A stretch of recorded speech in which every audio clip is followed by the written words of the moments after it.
¿Estás listo? Preséntate. Hola, buenas tardes. Estamos de nuevamente aquí en su podcast favorito, En Desgracia. En esta ocasión tenemos a un invitado que es Julio. Y Julio es director de cine, es guionista y hace muchas cosas que me platicó antes, pero hoy ya se me empezaron a olvidar. Muy bien, platícanos, Julio, ¿tú qué estudiaste? Que nada, muchas gracias por la invitación, estoy muy contento de estar con ustedes. Y sí, bueno, yo estudié historia, actualmente sigo estudiando historia en la Universidad Autónoma de Zacatecas. Soy escritor, escribo novela histórica, artículos de divulgación histórica para una revista local de San Luis que se llama La Corriente. Recientemente me he dedicado a escribir guiones de cine, de ficción, sobre todo cortometraje y documental. Actualmente estoy enfocándome a los estudios sobre el diablo, la presencia del diablo en el periodo colonial aquí en San Luis Potosí.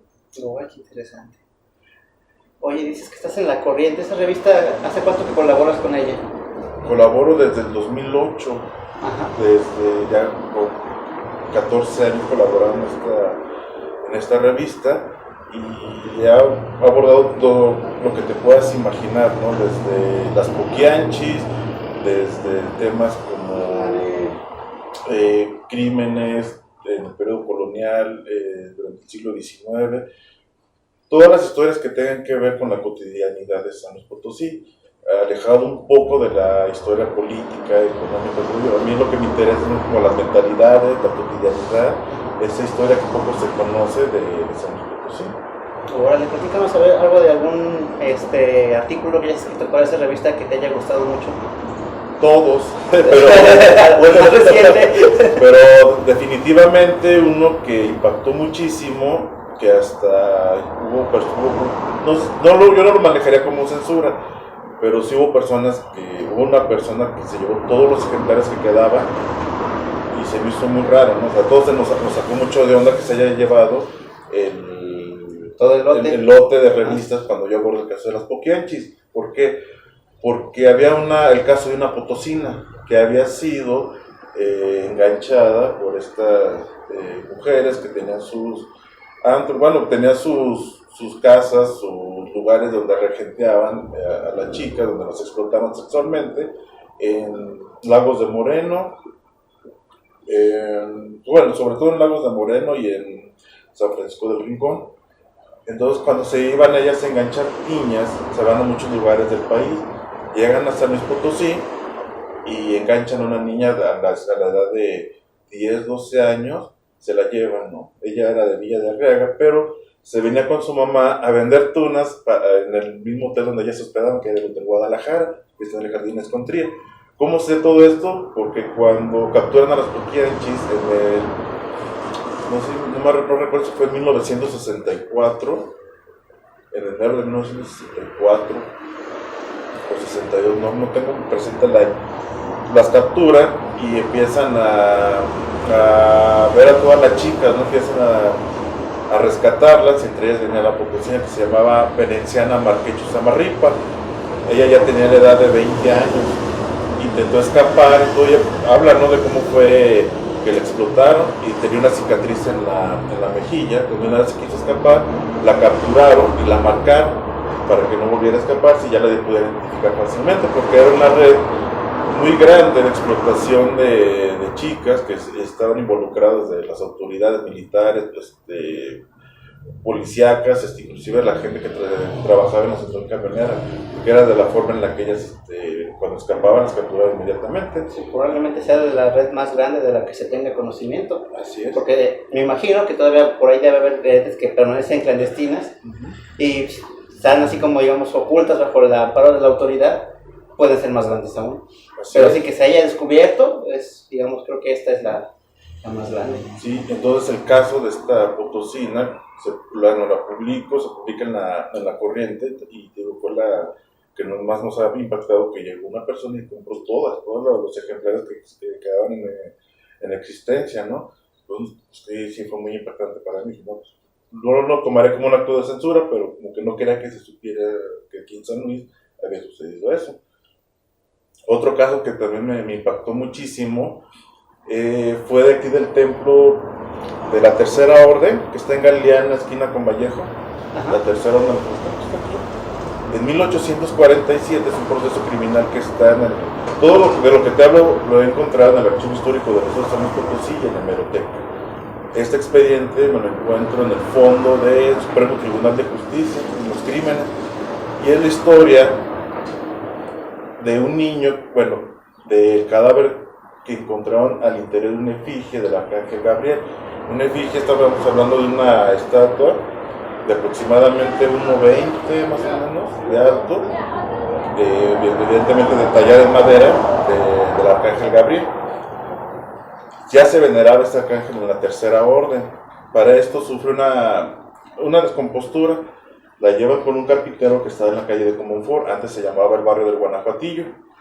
Y ahí va el carpintero, le dejan a la efigie para que la reparara, pero nunca le pagan, nunca le dan el adelanto que él requiere, entonces la deja en el taller arrumbada, y con el tiempo va empezándose a incrementar el olor, un olor fétido, ¿no? Como lo denunciaría en la declaración. Se acerca a la efigie, encuentra una puerta detrás del arcángel, lo abre y encuentra un bebé envuelto en toallas, vestido de monaguillo, envuelto en toallas, y es cuando da parte a la autoridad, y la autoridad inicia la investigación. Entonces se van a la Tercera Orden a decir por qué hacía el cadáver de este bebé allá adentro, y sobre todo del Arcángel Gabriel, que tiene un peso simbólico muy importante. Según las Sagradas Escrituras, pues el anunciador del Salvador, ¿no? Y pues todo, ¿no? Todo tiene relación, ¿no? El Arcángel Gabriel en la carpintería, o sea, tiene muchas relaciones simbólicas, ¿no? Ya sabes que eso también es importante. Eso es lo que me ha impactado, porque después, cuando revisan las toallas, están bordados 3 letras, que ya después se sabría que eran las iniciales del fraile Antonio de Villarrijeiro, ¿no? Entonces se decía, ¿y dónde está este fraile? El fraile ya salió de Aguascalientes. Entonces para esto la autoridad manda a que se investigue quién era el bebé, por qué estaba en esta efigie, por qué en esta sepultura, y por qué lo habían envuelto con las toallas del fraile, y además de que estaba vestido de monaguillo. Eso es uno de los más impactantes que he redactado, y sobre todo la información, ¿no? Porque no es tan común. Entonces me lanzo a contextualizar, dije, para esa época ya había un periódico, aquí en San Luis Potosí, busco la fecha aproximada de cuando se encuentra. ¿Te acuerdas el nombre del periódico? No me acuerdo, era un periódico, es el periódico oficial, pero no me acuerdo el nombre este es periódico oficial, pero tenían varios nombres, no me acuerdo en como en el periódico oficial de 1847, ya se hablaba de noticias, no todas las partes del gobierno, entonces de repente sí hablaban de asuntos sociales de trascendencia, y el día que el carpintero encuentra el cadáver del bebé al interior de la efigie, hubo un temblor en San Luis. Entonces hablaba, cuando se publica, el periódico dice que toda la gente estaba hablando que se había sentido un temblor en San Luis Potosí.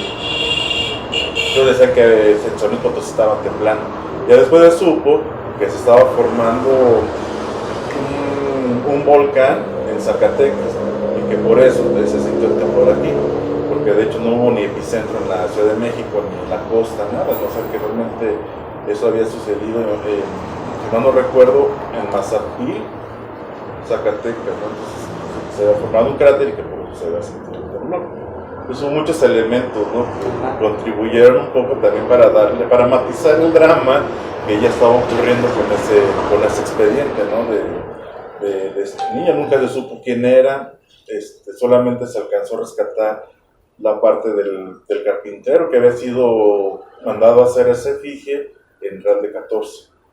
Y de ahí no se supone quién era la mamá, el papá, y por qué metieron. Nunca se supo tampoco qué hacía un cadáver al interior de una efigie. Solamente se decía que había huesos de santo dentro de esta imagen, la cual ya estaba en un nicho al interior de la iglesia, por la cual ya se veneraba. Siempre se hace la Tercera Orden, cuando hubo oportunidad de entrar a buscarla no había nada.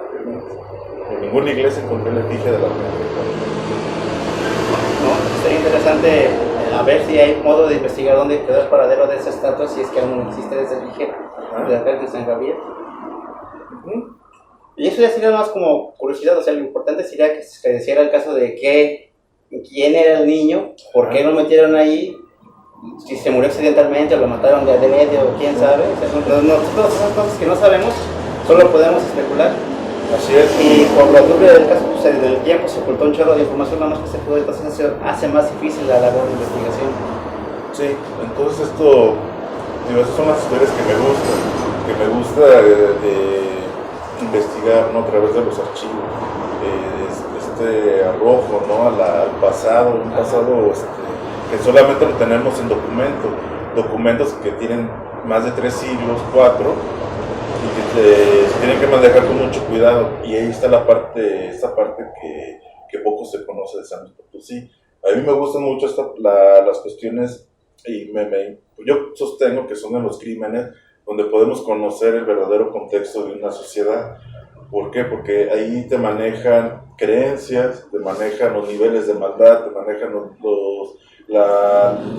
sistema de justicia que prevalecía. Y también el nivel de sensibilidad o de empatía de la sociedad. Así es, y sobre todo la lectura que tú le puedas dar al documento, porque no es lo mismo las preguntas que tú vas a ir a plantear en el documento, la charla que quieres tener con el documento, con el expediente, desde tu formación profesional, ¿no? Yo soy economista y me interesa saber cómo se manejaba, cuáles eran los ingresos, qué productos manejaban, cuál era la actividad económica principal de tal lugar y así.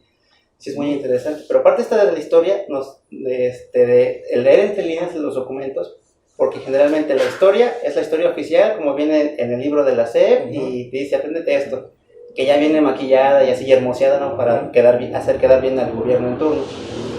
Pero si cuando estás dentro del documento uno lo ve tal cual es o tal cual quedó plasmado, porque a veces también hay que medio contextualizar, como tú decías, ver entre otras fuentes para ver cuál fue la verdad. Ajá. La verdad es muy relativa. Ajá. Debemos tener en cuenta de los personajes que están inmersos en el expediente, porque no es solamente la parte acusada ni la parte de la justicia, sino quién está redactando ese documento, que es el escribano. Ajá. El escribano es una parte fundamental de la historia de San Luis Potosí, porque además de que eso, gran parte de la sociedad no sabe leer ni escribir, entonces él redactaba con base a lo que le estaban declarando. Entonces él tal cual tenía que plasmar las cosas, porque al final se le daba lectura para que hubiera certeza, ¿no? De que sí se transcribió lo que se estaba declarando. Entonces hay, por ejemplo, declaraciones de personas, de inculpados que se agarran a llorar. Entonces pone el escribano, fulanito tomó una calavera, la vio y agarró a llorar, diciendo que era Juanillo, su criado, ¿no? Y dice, pues ¿cómo? O sea, dices, hay cosas que no son inexplicables. O la otra del diablo, ¿no? Uh-huh. Eso es lo que me estoy enfocando mucho en la presencia o las apariciones demoníacas en San Luis Potosí. Entonces ahí, al igual, ¿no? Como las apariciones marianas, también hay sus contrapartes, ¿no? Lo negro, lo blanco, el bien, el malo, correcto, lo incorrecto. O sea, esta dualidad, esta parte que también es parte de la cotidianidad de San Luis, tiene que ver con el demonio. Que muy poco se conoce la historia de San Luis, pero era parte de la cotidianidad. Esta creencia íntima de que el diablo o el demonio podía engañarte, ¿no? Generarte ilusiones o embustes, y eso te llevaba a cometer o te consideraban como criminal. Hay una historia, fíjate, en el primer documento que me encuentro es un proceso criminal de un asesinato de una niña del barrio de Tlaxcala que fue secuestrada. La niña tenía 7 años, ¿no? El tipo que se la lleva se la encuentra ahí en el barrio de Tlaxcala, se la lleva a una comunidad que se llama Agua de Señor, o Agua Señor hoy en día, antes de llegar a Mezquitic. Entonces el documento está completo, no le falta ninguna foja, porque hay expedientes que lamentablemente fueron sustraídas o desaparecieron, o por el tiempo y los hongos y la contaminación, pues ya se deshacen. Y resulta que el chavo que se lleva a la niña, además de asesinarla y todo, la deja en un rancho y le pone nopales encima para sepultarla, no sé, para quedar ahí. Y pasa el tiempo y empiezan a buscar a la niña, y para eso le encuentran el cadáver, se hace la investigación, y es donde terminan las inquisiciones, terminan las autoridades, y ya se especulaba la edad del chavo de 17 años. Este chavo, obviamente, fue interrogatorio con tormento. Esto quiere decir que lo sujetaron de muñecas y piernas y lo sometieron a lo que se llamaba el potro. El potro consistía en estirar, darle vuelta hasta zafarle las extremidades y hasta que declarara. Creo que a la segunda o tercera vuelta que le dan al potro ya empieza a declarar y empieza a decir que sí, que él la mató, pero fue porque el diablo lo engañó. Entonces dices, pues ¿cómo te va a engañar el diablo, no? Entonces era como, ya para lo último ya estaba, obviamente fue sentenciado a la horca, fue expuesto en la Plaza Mayor y Plaza de Armas. Ahí está expuesto su cadáver junto con su tío que fue su cómplice. Para esto me lanzo a la comunidad a ver si hay algo que me pueda decir que se ha sobrevivido o sobrevive alguna leyenda o alguna historia referente a ello. Y resulta que hay una leyenda que se llama la Ánima Petra, ¿no? Que está en una comunidad que se llama El Carrizal, como a 15-10 kilómetros de ahí de Agua Señora. Y esa leyenda es la misma estructura de la historia que te estoy comentando de Mariana Guadalupe. Y la Ánima Petra tienen muchas similitudes. O sea, es algo que me impactó muchísimo, porque se hace una leyenda, se conserva esa historia, pero a partir de la leyenda, ¿no? Entonces la misma estructura tienen, y inclusive hasta la forma en la que narran, ¿no? La Ánima Petra es una menor de edad que fue asesinada por dos parientes, por dos enamorados que querían que se casara con él, pero si no era de ella, de ninguno de los dos, la mataron para que no fuera de nadie. La sepultan en medio de la nada y descubren el cadáver gracias a unos animales que ella era como pastora, cuidaba. Y resulta que hoy en día tiene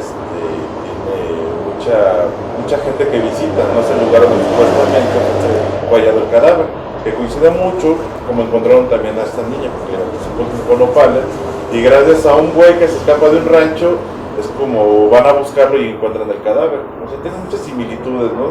Sí, ahí podría ser de que la historia que encontramos en el archivo criminal haya sido parte de lo que quedó del hecho verídico que luego se transformó en leyenda. Así es. O incluso puede ser a la inversa, puede ser que la leyenda era posterior, pero digamos ocurre este hecho y hace que se refuerce en la memoria de la gente de aquel tiempo.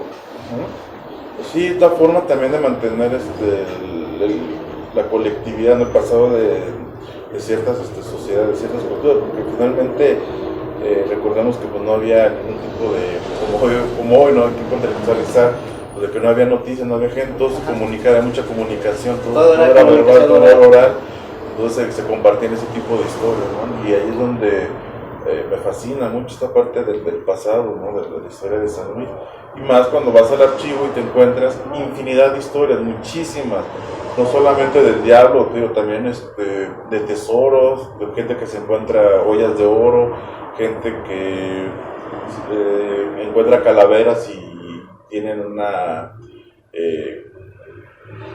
cuando te dan cuando tienen una epifanía, ¿no? Entonces se puede seguir los pasos de Dios, y andan bueno, sobre todo en post con una calavera, creyendo de que, pues adorando a la calavera y diciendo que se seguían los pasos de Dios, justamente.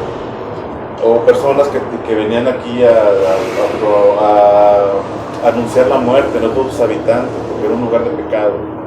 Y eso tiene que ver más porque San Luis Potosí, recordamos que fue zona de frontera, zona de refugio, entonces llegaban personas diversas, ¿no?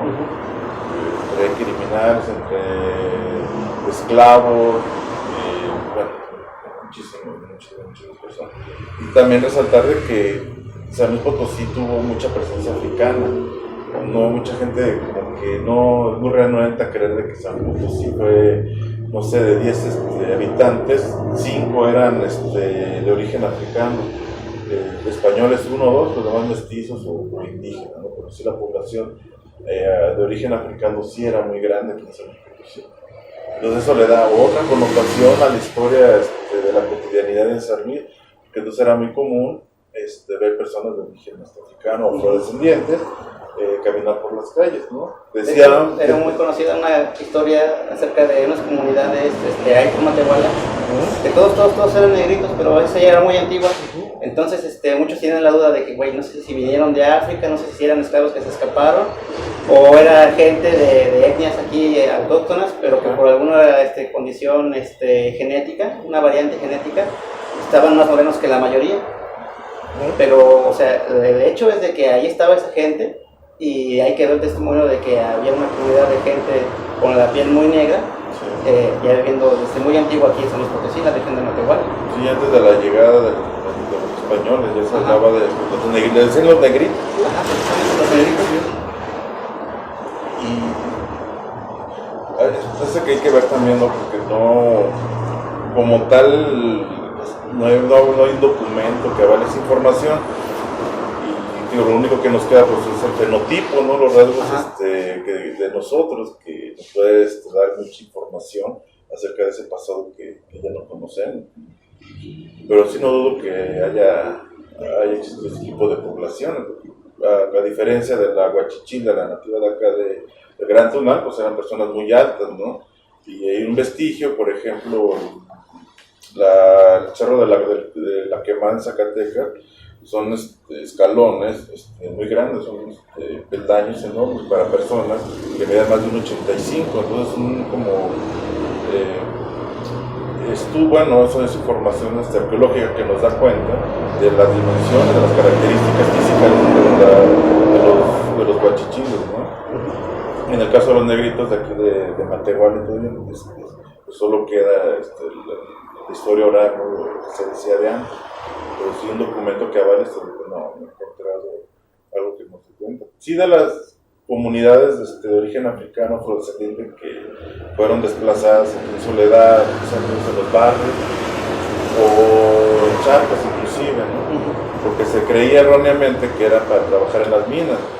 O sea, realmente no era nada, era muy costoso comprar a una persona de origen africano, fuera angoleño, bueno, fuera de Angola, fuera del Congo, de Mozambique. Aquí se hacían las ventas de esclavos y no costaban cualquier cosa, o sea, eran así de 100, 200 monedas de oro, ¿no? Y era también una forma de demostrar para los hacendados, para las personas de dinero, cierto nivel económico, una forma de presunción, ¿no? Sí, mira, los trabajadores los traje desde Angola. Ajá, ¿no? Y venderlos a trabajar para que se mueran, ¿no? Por eso tenían diversos servicios, no nada más en las minas, también trabajaban en las casas, en los servicios domésticos, trabajaban en el campo como arrieros, o sea, no eran algo, o en el caso de las mujeres, como nodrizas, bueno, tenían diversidad de nuestras actividades. Y bueno, llega la parte de bueno, me voy a desviar un poquito para decir, entonces llega esta parte donde necesitan ellos también rendir culto, ¿no? Por eso tenemos la iglesia de la Compañía de Jesús, o la Compañía Quién Fundadores, que esa era la cofradía para negros mulatos, y donde el único lugar donde ellos podían rezar, el único lugar donde ellos podían tener estos servicios eclesiásticos. Entonces, y además, de aquí en San Luis, la única efigie que existe de un santo de origen africano es San Benito de Palermo. Curiosamente es la única que existe, además de San Martín de Porres. Bueno, es que San Martín de Porres es mulato, en realidad no es africano. Y San Benito de Palermo está aquí en la iglesia de San Francisco. Es el único santo de origen africano que todavía se mantiene aquí en San Luis. Pero sí tiene mucho sentido, porque por muchas instancias te puedes dar cuenta de los vestigios ahí de la cultura africana en nuestro estado. Sí. Sobre todo en el carnaval. Bueno, el carnaval se hace en muchos lugares de México, pero todo eso nos viene de una tradición afrocaribeña. Así es. Y también está en la comida, ¿no? También, por ejemplo, sabemos que de África está la Jamaica, el tamarindo, el café, el tabaco. Bueno, el tabaco no es de África, pero sí nos llega a través de las islas del Caribe. Ajá. Y el frijol, bueno, varios ingredientes, pero después vamos a conocer que por ejemplo, el mondongo o el menudo también es un platillo de origen afrodescendiente. Todo lo que tenga que ver con vísceras y sangre tiene esta connotación de mano de estos brazos de ébano, ¿no? Sí. Los taquitos de tripa. Sí, todo lo que tenga que ver con menudencia, con la sangre coagula, como la moronga, el menudo, todo ello es de origen africano. Hace un compañero en Aguascalientes encontró un documento donde una negra, una afrodescendiente, una mulata, preparaba las carnitas. Entonces ya se dice que las carnitas también son de origen o de mano de preparación afrodescendiente, porque fue un proceso criminal también, porque ella embruja, hechiza a su amo para que se casara con ella y luego matarlo y quedarse ya con todas las propiedades. Entonces ya cuando interviene esa Inquisición, pues ella declara, ¿no?, que ponía muchas cosas en el menudo, en las carnitas. Creo que fue en Calvillo y todavía se mantiene la tradición de que cuando ahí en Calvillo ven muchas carnitas, de que tú metas la mano, como lo hacía su amo cuando ya las preparaba, que metes la mano para sacar la carne y la comía. Y eso se mantiene en Calvillo, todavía la gente que vende las carnitas, de que pagas te permiten meter la mano para comer la carnita. Una tradición que viene del proceso criminal, de origen culinario, de afrodescendiente. Y así vamos a encontrar muchísimos casos, hay muchísimos... Es muy curioso porque la misma segregación que hacemos nosotros como sociedad así en conjunto hace que esto quede como oculto, como que no se sabe. Y recientemente ya ha estado haciendo más conciencia en esto, y de hecho hay muchas, digamos, sobre todo en compañías de danza, que enseñan danzas africanas y todas esas expresiones. Yo pienso que es más que nada la gente que se da cuenta de su herencia, de sus antepasados, abuelitos y tatarabuelos, y dice, bueno, no, pues parte de mi personalidad, esta raíz africana. Y, o sea, obviamente yo soy mestizo o mestiza, pero tengo estas partes de mí y no lo voy a negar, me voy a sentir orgulloso y voy a investigarlo y a darlo a conocer. Sí, porque mucho tiempo se decía que era la tercera sangre en México, pero recientemente con los estudios que se están realizando, podemos decir que esto puede ser hasta la primera sangre en algunos lugares del país, sobre todo para los afropotosinos. Sí, puede ser hasta la primera sangre, ¿no? Y eso hay muchos elementos que alejados del fenotipo, todo ello. La pregunta es, ¿qué pasó con estas poblaciones, no? Pues yo lo más seguro es de que hayan ido diluyendo, digamos, el fenotipo entre las demás poblaciones por el mestizaje. Por el mestizaje, exactamente. El mestizaje es el que dispersa a la presencia africana en el Potosí. Entonces, por ejemplo, hay personas con el cabello muy chino, es grifo, o tiene así los rasgos y color de su piel. Y tú le preguntas, oye, pero no, y se ofenden, ¿no? Como que ya han interiorizado todavía esta onda de la discriminación, de que no. Y, o sea, hay muchos elementos. Y aparte, pues también tenemos una cultura basada en la discriminación hacia las personas de origen afrodescendientes, ¿no? Entonces, no sé si recuerdan los chicles Canner, ¿no?, que tenían como personaje un logo, era un negro, ¿no?, un negrito, el negrito de los chicles Canner. Bueno, de eso podemos estar hablando, pero siempre fueron como siempre utilizaban la imagen del africano, del afrodescendiente, de una forma peyorativa, y jamás nos percatamos del daño que estábamos realizando, ¿no? De decir, bueno, que no es correcto, no, por el hecho de ser negro o afrodescendiente, burlarlo, tomarlo de esta parte como si fuera muy hilarante, muy jocoso. A ver, ¿tienes redes sociales donde te podamos encontrar o ubicar? No, sí, que crees que ahorita cerré mi cuenta porque era cuenta en Facebook, pero lamentablemente me clonaron la cuenta, hicieron otra, me robaron fotos, todo, entonces tuve que cerrar mi cuenta por él. No sé cuál sería la intención o la función de esta persona, pero sí se dedicó a... Se pasó de lanza. La verdad sí, eso no se hace. Y aparte, pues, bueno, ahorita nada más pueden ver unos videos que tengo en YouTube hablo un poco sobre esto de la cotidianidad. Pueden buscarme como Julio Iván Cabello Díaz de León. Van a aparecer dos videos. Bueno, el primero es lo que hablo de la historia de una ciudad fantástica, basados en documentos del periodo colonial, en la cual doy cuenta de lo que sucedía en diversos momentos. Sí. Y bueno, pueden comprar la revista La Corriente y colaboro. Ahí pueden comprar desde no sé, desde los últimos 3 años para acá pueden encontrar toda la información de la que estoy hablando ahorita. ¿Esta revista de dónde está en la venta? Mira, los van a encontrar en el primer puesto de revistas que está en Los Arcos, en Plaza de Armas. Está aquí en la de Santos de Gollado, en una librería que se llama Merlín. Ajá. En la librería de la Autónoma de San Luis. Y bueno, no recuerdo, pero pueden entrar a la página de Facebook de La Corriente, y pueden revisar La Corriente, y ahí aparecen los puntos de venta de la revista. ¿Cómo comenzaste a trabajar con ellos? Yo trabajaba en Villa de Ramos. Yo estaba a cargo de la creación del archivo histórico del municipio. Y para esto pues no había ninguna otra persona que tuviera un acercamiento a las diversas manifestaciones artísticas y culturales. Entonces las retomo y empiezo a pues sí, ¿no? A hablar con la gente, platicar, ver qué relativa, me empezaron a dar información. Para ello me decían que en una comunidad que se llama el Salitral de Carrera había restos de personas de gigantes. Entonces me llama la atención como que va a haber gigantes, porque habían encontrado huesos de gigantes. Entonces, y además las personas de ella me decían que son muy altas. Y sí, o sea, en efecto había personas de la tercera edad de 1,90, 1,80. No todo, pero sí la mayoría. Me llamó la atención. Me llevan al lugar y pues no eran huesos de gigante, eran restos de mamut. Entonces doy cuenta, gracias. Entonces doy parte de Lina, aquí de San Luis Potosí, hago el oficio, lo presento para que vayan a hacer para que vayan a corroborar, porque habían encontrado unos colmillos, habían encontrado sí, colmillos de por ahí, los mamut, huesos. Una señora tenía un molar que detenía la puerta de su entrada, ¿no? Entonces, o sea, era increíble. Pinche de este güey, ay, güey, no, si eran gigantes. No, sí, de verdad, por eso decía, son gigantes. Balina corrobora, obviamente la gente que me decía como que se asustó y escondían sus cosas, ya no querían prestarlo. Para estos lugares sacaban cal, no recuerdo.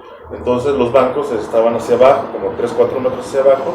Entonces ya la arqueóloga ve los estratos. Ajá, entonces tomó mucha evidencia de esto y bueno, ella se fue maravillada, ¿no? Por lo que había encontrado. Y a raíz de ello, ella colaboraba en la revista. Entonces me invita a través de ella con el director, que en aquel entonces era Javier Pablo. Me recomienda, ¿y cómo va este chavo? Está haciendo cosas allá, tiene algo, pues ya me contacto con él. Me dice, pues mándame lo que tengas para ver que puede ser publicable o no.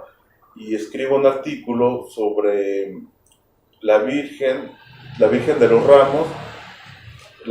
Si es la Virgen de Villa de Ramos, la patrona, que es una efigie, es una virgen similar a la general, la de Zapopan o a la de San Juan de los Lagos, pero también que data desde el periodo colonial. Cuando el pueblo Villa de Ramos queda solo, porque su época de bonanza llega, pero como todo buen pueblo minero decae y se queda solo. Entonces en Ojo Caliente, Zacatecas, deciden llevarse la efigie para venerarla allá mientras se repoblaba el pueblo, etc. Y llega un momento en donde se convierte en la patrona del pueblo. Entonces encuentran yo cuando me llevan a conocer la efigie, pues es la única de Latinoamérica que tiene una base de metal de plata donde está un ángel sujetando a 2 dragones con ambas manos. Entonces la veo y ¿cómo? Sí, pero fue robada a finales del siglo XIX y el ladrón, el ladrón desprende la imagen del pedestal para llevarse la caja, porque después se supo que era donde se guardaban las joyas de la Virgen. Entonces estas representaciones de los dragones, todo ello para darte señales de que ya había un tesoro. Entonces se ven las joyas de la Virgen. La vuelven a reparar, pues ya no es posible poner otra vez de forma original, entonces tiene que poner a la inversa, y es por eso que se complica un poco ver el ángel con los dragones. Y es la única de Latinoamérica que tiene estos iconos, la cual lo vuelve más valioso, y obviamente es de plata, de oro, todo lo que te daban mucho. Escribo sobre esta imagen, el origen, su veneración, los significados que tiene la cajita y todo. Y es así como que, está padre. Siguen mandando más artículos, empecé a publicar sobre Villa de Ramos, sobre los afropotosinos, sobre las creencias. Y ahí fue como poco a poco. Ya después, cuando me regreso a San Luis, me voy al archivo y empiezo a sacar más información relacionada a la historia de la Argentina. Y fue así como me mantenía todos estos años colaborando con ellos. Y antes que del Sol de San Luis también escribía para la Entropía. Entonces ahí también tenía en ese semanario cultural que era cada domingo, también colaboraba.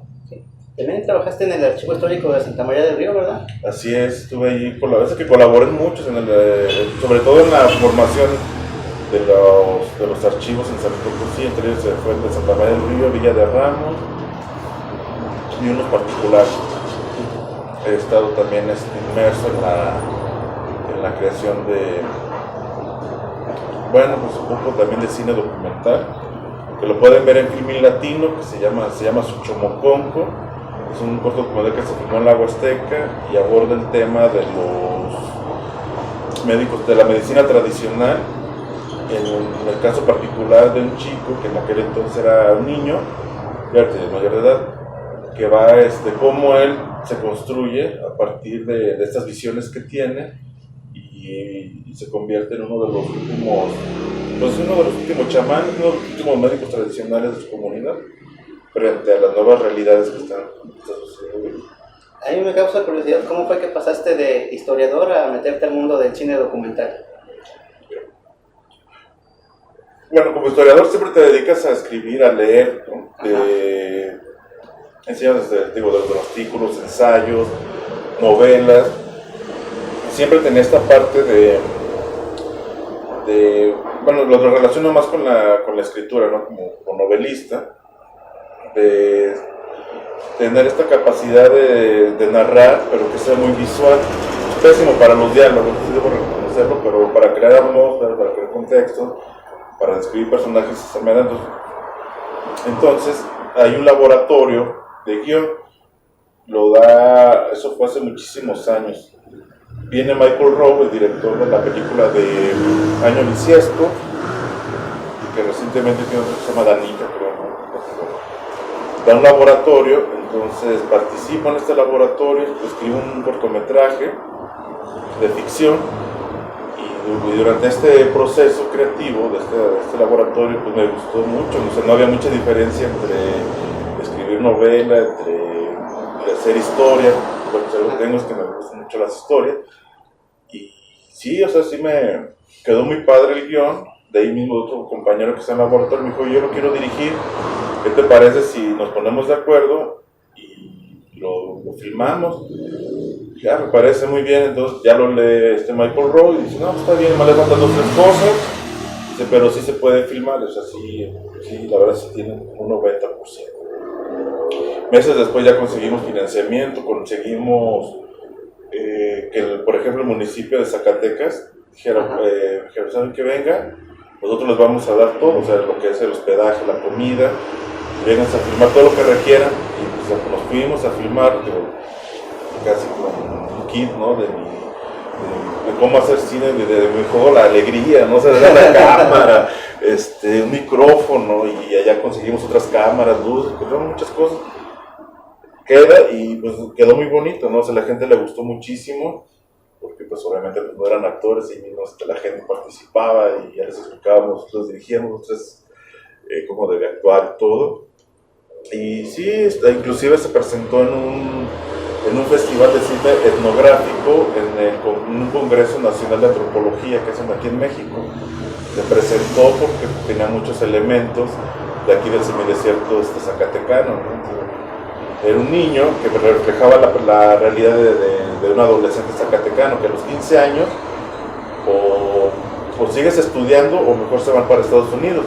Él opta por quedarse en su tierra, ¿no? Pero su familia dice, pues no, que tienes que ir porque aquí pues, nunca llueve, no hay nada en la tierra, entonces tienes que ir. Y esa decisión de irse o no va a recaer en las historias que le platicaba a su abuelo, porque su abuelo era un danzante de un grupo de danza que se llama Matlachín, o bueno, los matlachines son muy conocidos allá. Entonces él decía que cada que bailaba, en la historia, ¿no? En la ficción, siempre caía lluvia, siempre llovía. Entonces el niño, cuando le dan el dinero para que se vaya para pagar el coyote, pues decide comprarse un traje, ¿no?, de matlachín, y hacer esto, lo que le decía a su abuelo, para que lloviera y así poder quedarse en Zacatecas. Entonces ahí a la gente, por lo que le gustó, siente pues sí, nunca sucede de lo que te puedas imaginar, y los deja con ese sabor de, pero ¿por qué se regresó? ¿Por qué se fue? Y, o sea, bueno, también los invito a verlo, voy a hablar con el director para que lo libere en YouTube y puedan verlo, ¿no? Pero así el niño está entre que sí llueve, ya me gasté lo del coyote, me tengo que regresar, y pues sí regresa a su comunidad vestido de matlachín, el regreso del héroe, ¿no? Va a estar muy chido así la imagen. Sí. De que, regresa con su vestido acá todo bien alargado como matlachín de danzante. Ajá. Y toda la tierra ahí mojada de que ya llovió y la gente está feliz. Ya vamos a poder sembrar. Ajá, pero no llueve lo suficiente como para regresar. Pero llega el héroe, ¿no? Vestido de matlachín. Entonces eso lo hace divertido. Bueno, también participé también previo a esto como asistente de producción en el filme del sueño del Maracame, un filme que graba el juez con este programa que tienen Ópera Prima. Entonces lo retomo otra vez el programa, el director se gana la beca para filmarlo, y ya es como me voy como 2 semanas allá con los Wirráricas a la Sierra de Jalisco, y platicando con el director, pues me dejó leer su guión, me enamoré de cómo es un guión, ¿no?, de largometraje de ficción. Y dije, no, pues qué padre. Y ya luego regreso y es cuando conozco a Michael Rocco en el laboratorio. Luego tomé otro curso con Andrés Kaiser, y luego otro con Alejandra Marx, la directora de Las Niñas Bien. Las Niñas Bien. Y así es como me he ido, autodidacta y laboratorios y talleres de guión. Es como he entrado en esto me gusta más el guionismo, lo mío es el guión, la dirección no se me da.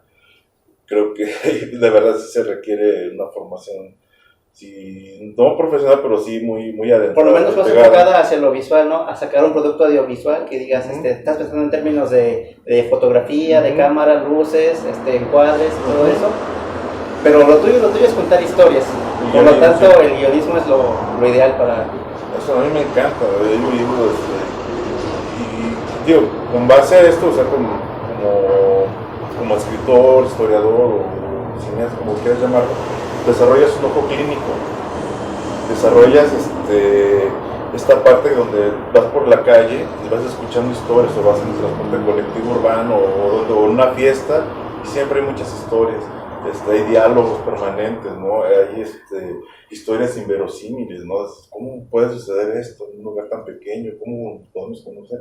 Ese tipo de cosas son las que uno desarrolla cuando se dedica a esto de la creación literaria o cinematográfica, y esas son las historias que valen la pena contar, ¿no?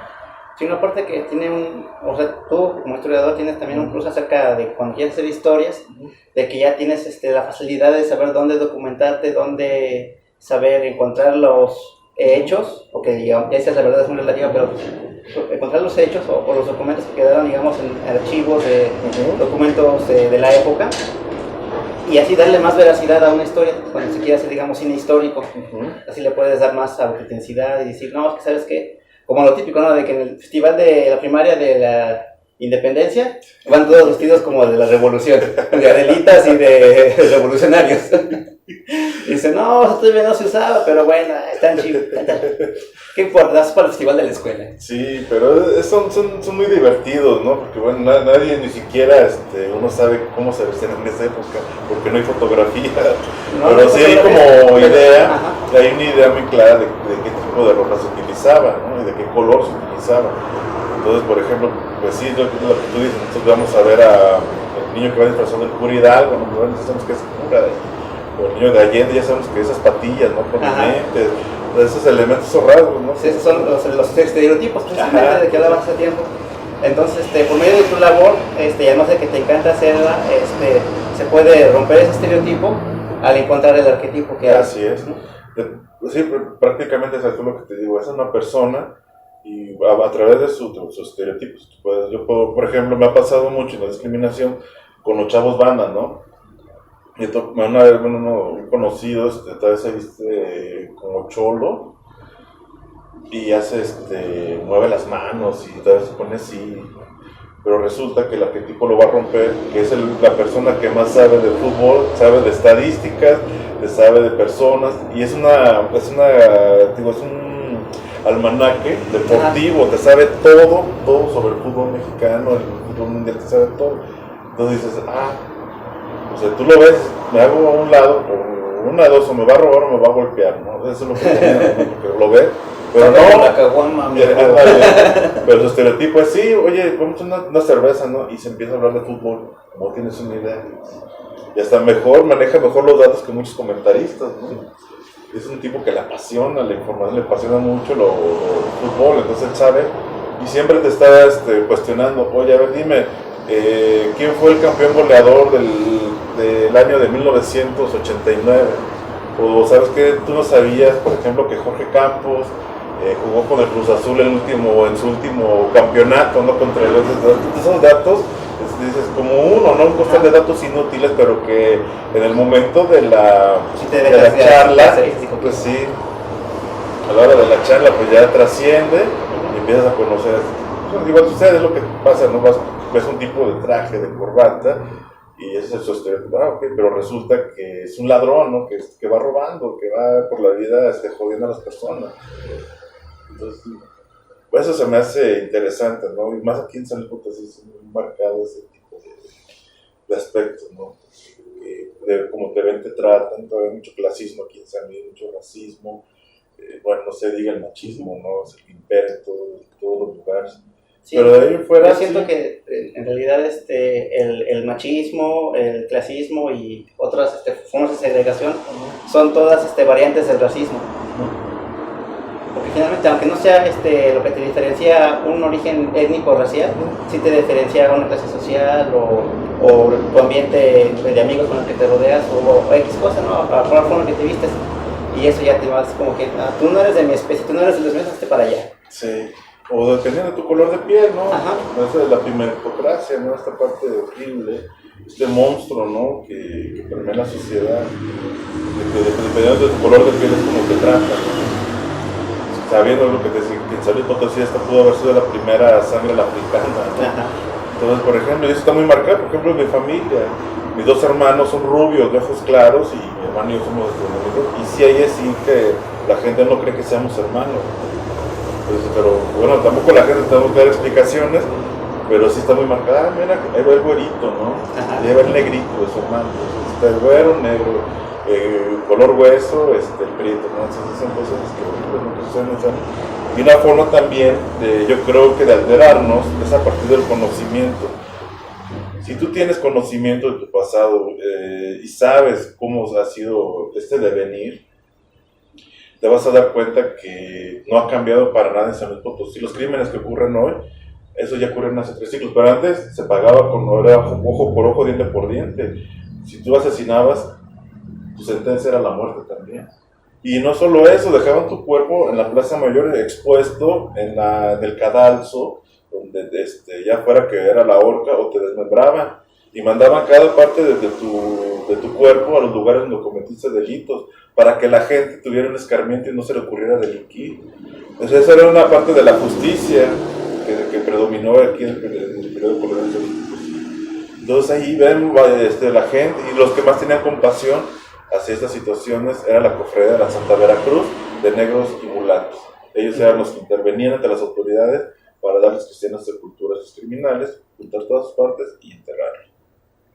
Pero qué interesante, ¿cómo sigue ocurriendo actualmente? Cuando nos encontramos en el periódico noticias de que salen descuartizados en tal carretera o colgaron las cabezas en tal puente. O los asesinatos, ¿no? Contra las mujeres también. Sí. También era en el periodo colonial, pero esos sí eran castigados de verdad. O sea, no era así de, bueno, vas a estar recluido en la cárcel. No, tu sentencia es la horca. Y había uno muy ejemplar que ocurrió con un tipo que quemó y mató a su esposa en el barrio de Tlaxcala.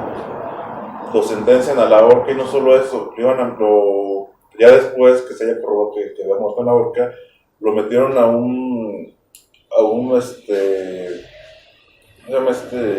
estos de madera donde meten el vino.